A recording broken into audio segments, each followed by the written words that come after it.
Stephen Thompson the way you did there. Did you envision the fight playing out that way?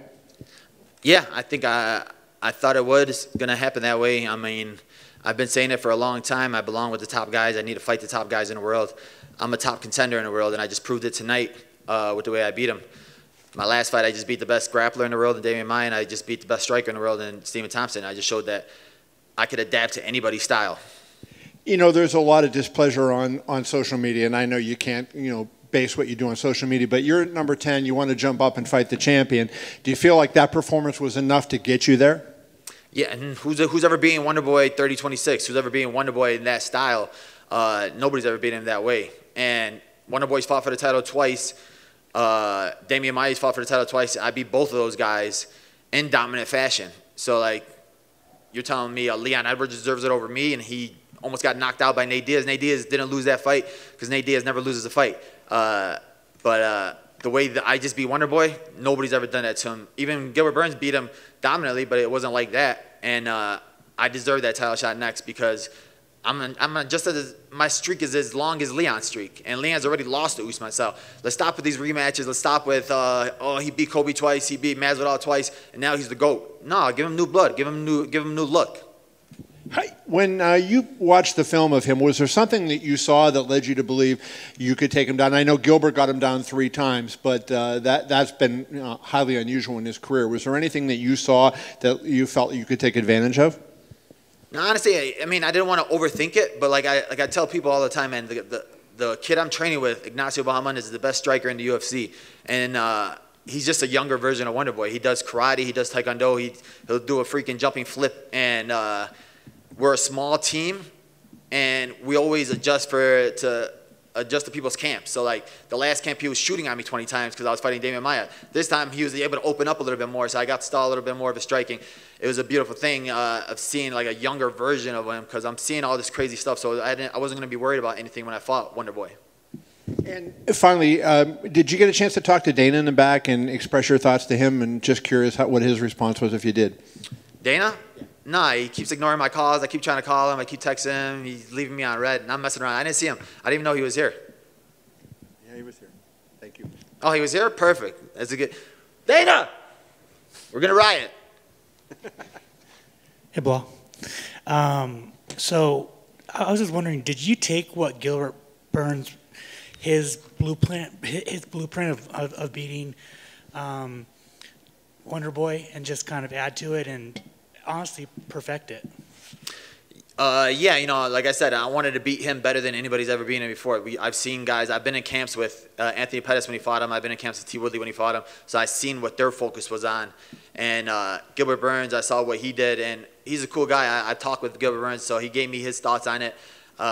I've had great conversations with great coaches, and like I said, my team just beat the GOAT in Amanda Nunez last week. Juliana Penn is a real champion, and we're a small team from Chicago, but we figure out these great guys. You don't need to be at a big gym or huge gym or have 100 guys in the gym. Like, we figure these guys out, we dissect them, and we win the fights. UFC 205, Wonderboy was in the co-main event. You had lost that night. Fast forward to 2021. Why are you bringing up past memories? Fast forward to 2021, you're in the co-main event and you just dominated him. I mean, kind of reflect on that. Yeah, honestly, I always look back at it and I always tell myself, like, stay the course. Just keep working. I know how good I am. I know how hard I work. And alhamdulillah, I'm blessed with everything I have, the people I have around me, and the team I have around me because, they keep a good head on my shoulders. They don't let me get big-headed where I think, oh, well, I'm on a 6-fight winning streak. I don't need this, or I don't need to push as hard. I don't need to do as much miles, or I don't need to do this or that. Like, we're a team that push each other. We all work hard, and like I said, gold is the goal. Like, beating a guy like Wonderboy is not my goal. My goal is to be the world champion of the UFC, and that's what I'm going to achieve. And during your post-fight interview, you said that someone said a slur in the in the crowd. Did you hear what he said? And I guess just how.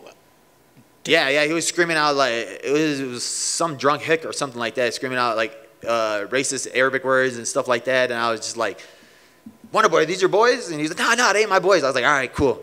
Cut punch him again, but nah, I mean, it's like a small apex, so you hear everything, and it was just weird. I was like, all right, I can see who you are, so I'm about to catch him on the strip later today. And finally, for me, man, like you said, your camp has had a fantastic year. I just wanted you to reflect on that, man. You've had 2 new teammates in the UFC now. Juliana just is the champ. You just dominated Wonderboy. Talk about that. Yeah, I mean, it's been an amazing year for my team. Ignacio Bahamondes, knockout of the year. I don't know why all these other people are voting for. They need to vote for that one. Like I said, we got a team full of killers, a small gym. Dana White needs to come through. We got other killers need to come. My right-hand man in my corner, Horacio Gutierrez, needs to be signed. He's on a 5-fight winning streak. He's a killer. He's literally been coaching me for the last 4 fights, been in my corner the last 4 fights. And I'm telling you, man, we have a bunch of killers there. Like, there is no more. You don't need to do none of these contender series fights or anything like that. Just come through, sign us. We got you guys covered. Congratulations. Thank you, bro. Belal, after the fight, you said new blood, the new hype, the boogeyman at 170. A lot of people say that's Khamzat Chimaev. Is that a fight that you'd like that could maybe get you the boost that it takes to get to the title shot if they don't think you're ready for that title shot now? I mean, he's getting all the hype, but who's he beating? I'm the guy who just beat Wonderboy, number 5 in the world.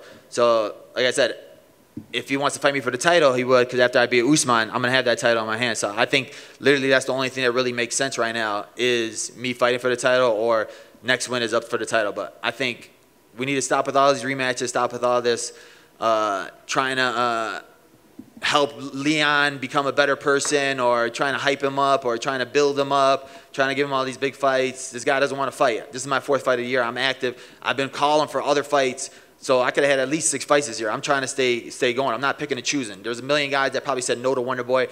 Nobody wants to fight a guy like that. It's a hard puzzle to solve. Nobody wants to fight a guy like Maya because you don't really gain nothing from it because you know what he's going to do. He's going to shoot on you 20 times. And I fought both those guys back to back. Those are the 2 hardest puzzles to solve, and I solved both of them easily.